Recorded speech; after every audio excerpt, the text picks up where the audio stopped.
Alam niyo ba na ang corpse flower na may scientific name na Amorphophilus titanium ay isang napakalaking halaman na kilala sa kakaibang katangian nito, ang pagpapalabas ng masangsang na amoy na kahalintulad ng nabubulok na karne.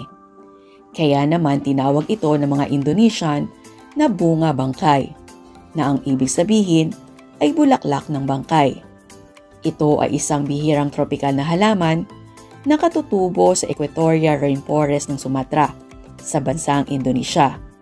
Ang amoy nito ay naglalayong makaakit ng mga insekto katulad ng langaw at beetle na tumutulong sa polinasyon nito.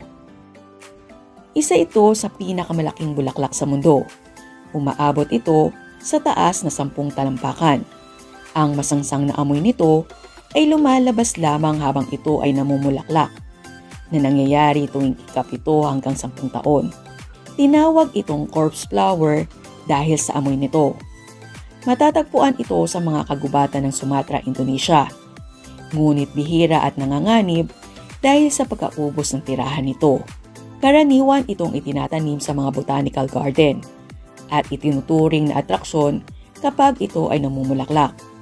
Ang namumulaklak na corpse flower ay isa sa mga pambihirang kaganapan sa mundo ng botanika.